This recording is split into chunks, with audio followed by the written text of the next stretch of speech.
All right, good morning, everyone. So glad that you all could be here for this State of the County Address. The mayor has completed, as you know, his first State of the County Address. He's joined by the county commissioners, talked about his vision for not just now, but for the future, and to have additional comments about the speech this morning, our own Mayor, Jerry Demings. Mayor. Thank you, Dr. Williamson, and thank you all for being here this morning. As you heard, today's theme is we will build our community together. My focus continues to be on housing affordability, funding children's services, a living wage, and a dedicated funding source for transportation. Our county's fiscal health is strong, evidenced by the healthy reserves and outstanding bond ratings that we enjoy as Orange County government. However, if we are going to be successful as a community, we must find a way to help those most in need. Orange County is experiencing tremendous growth, and it is projected that our population will grow by a net of nearly 1,000 new residents each week. If we don't do something now, our housing and transportation issues will only become more challenging. For example, over 110,000 Orange County households are spending more than 30% of their gross income on housing. So about 10% of our population is struggling to pay their rent or mortgage payments. With the addition of $20 million in our current fiscal year budget, Orange County is now providing $87 million for children's services. Building our community together means we provide a basic standard for the quality of life for all of our citizens. As mayor, I am willing to lead the way to provide a living wage for our employees at Orange County government. It is my commitment that every full-time Orange County employee will earn a minimum of $15 an hour by the end of 2021. One of my major commitments is a dedicated funding source for transportation. This is something we must focus on as a county. What we have right now is simply not sustainable. That's why I'm leading the effort to pass a 1-cent sales tax that will allow us to fully fund a transportation system that can better serve us well into the future. I know these are bold proposals, but it is time for us to move forward and build a community that works for everyone. Everyone that attended the event today received one of these bricks, which symbolizes how we build our community together, one building block at a time. I'm hopeful that our community will join us as we build not just for this generation, but generations well to come. So having said that, I'll entertain a few questions at this time. Mayor, your proposal for the dedicated funding source of sales tax, do you have any vision at this point how that might break down, how much money might be needed to keep Sunrail going versus links versus any other transit initiatives that may be coming to pass?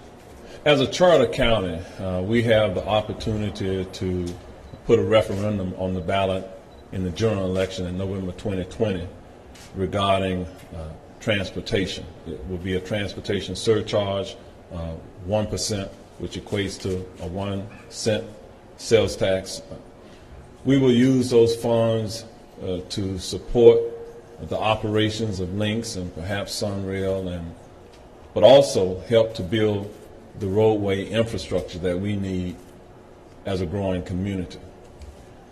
It is our goal to have numerous meetings with our citizens to better define what it is that our citizens want the dollars, the revenues that will be raised from this sales tax to be spent on. It is our desire, it is my desire, that those funds will impact everyone in our community, from those who ride our buses, our Sunrail, to those who may travel down our roadways. It's a perfect time because of what we already have going forward.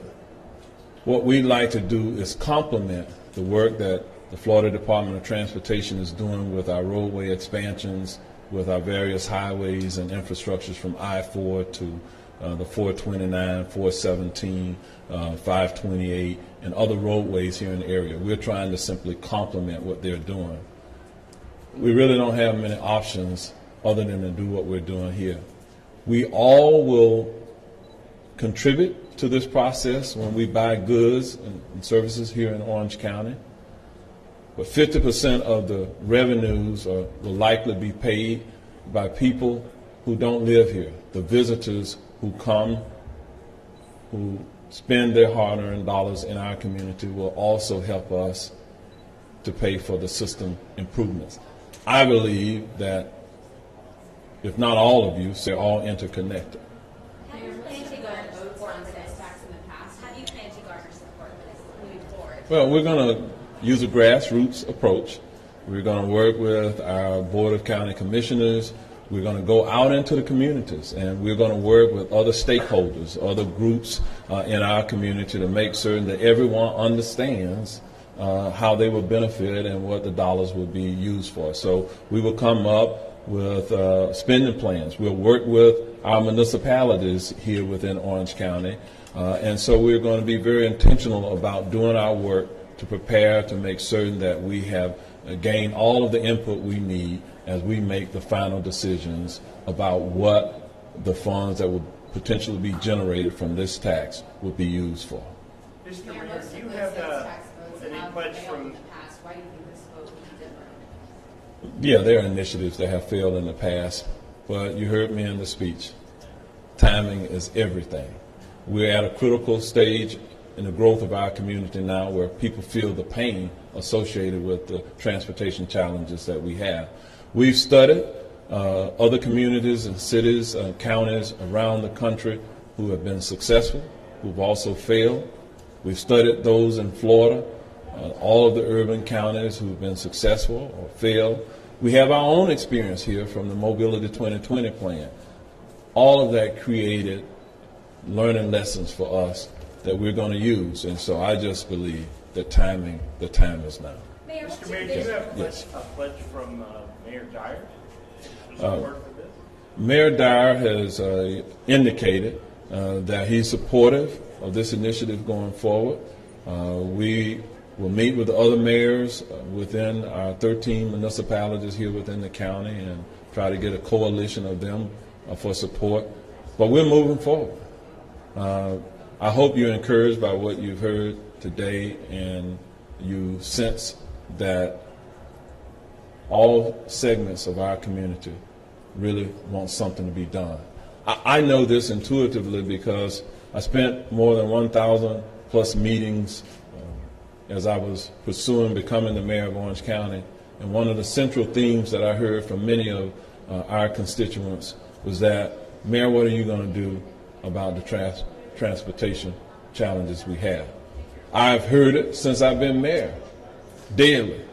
So intuitively, I know that the citizens want us to lead. They elected all of us to lead in this community in the right way. And I believe that our commissioners will be very intentional about getting feedback from stakeholders and others in this community so that we will fashion this in a way that can work for all of us. Mayor, speak to the average Sunrail rider, driver, Lynx rider. What do you want to see? You want to see more routes, bigger roads? Like, what's the vision for this? We want our average Lynx riders to see improvements in the overall efficiency of the system. That means better connectivity, more frequent service, and affordable service throughout the region. That is going to require us to likely double the size of the Lynx be able to ride, and it meets their needs. You saw the video. Those were real people. Those were not actors. They gave you a good glimpse into what they thought they needed in terms of being able to get around. Not everyone in this community can afford an automobile.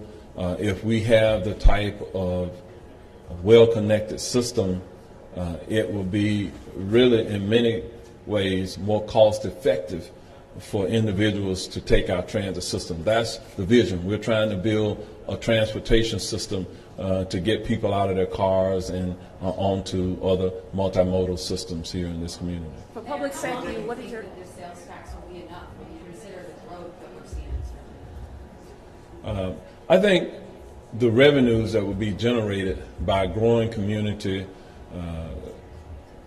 the revenue from it will be sufficient to meet the needs of our community if we do it now. If we wait, the system only worsens. The cost of construction goes up. So while we are in a good economy, that's the time to do what we need to do. What other initiatives will you be doing for public? Is to make certain that we're putting additional deputy sheriffs out on the streets to answer the calls for service. We're going to work within our correctional facility to make sure that we have the type of programming that cuts down on recidivism so individuals don't go through the revolving door. We will make certain that we spend some dollars on the front end with prevention and intervention related programs with mental health treatment, drug abuse treatment in our community, because it pays us dollars well on the front end as opposed to trying to fix the broken people on the back end. Mayor Demings, my objectivity as a journalist is challenged by the high quality of this presentation, especially the audiovisual intercuts and the way in which you included all of the commissioners. One of the things that you said really up there, you said that in arts and culture, you were going to be moving for ethnic diversity. Can you speak a little more about that? Well, again, my whole theme since being mayor, and I believe all of us support the fact that we don't want to leave any particular segment of this growing multicultural community behind. And so I believe that the strength of this community rests somewhat in the broad diversity that we have. As such, we want to make certain that we invest in our arts and our cultural experiences. That's one of the reasons that people come here. And so we will spend some dollars from the tourist dollars into our arts and cultural spectrum as well. Last question. It costs the county to bring all of your employees to $15 an hour, and do you know how many employees right now are not? We have evaluated the number of employees who are not there, and we're going through our budget processes this year, and there'll be more conversation amongst our commissioners and our various departments and divisions in order to get our staff up to that. So the number will be included in this coming fiscal year. So I would say to you, just stand by, because that number kind of changes. It's a moving target because of employees who get raises, but we certainly hope that the budget in the next 2019-20 fiscal year will include raises for all of our employees, especially those who don't make the living wage. Do you know like a percentage of how many employees aren't making that? We can get that information to you. Okay. All right. Thank you all very much for being here this afternoon, and hopefully you get one of these bricks as a souvenir. Take care. Thank you.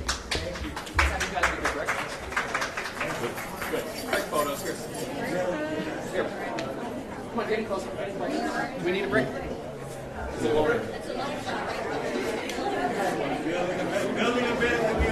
We got the photos. We got it? Thank you. Thank you all again.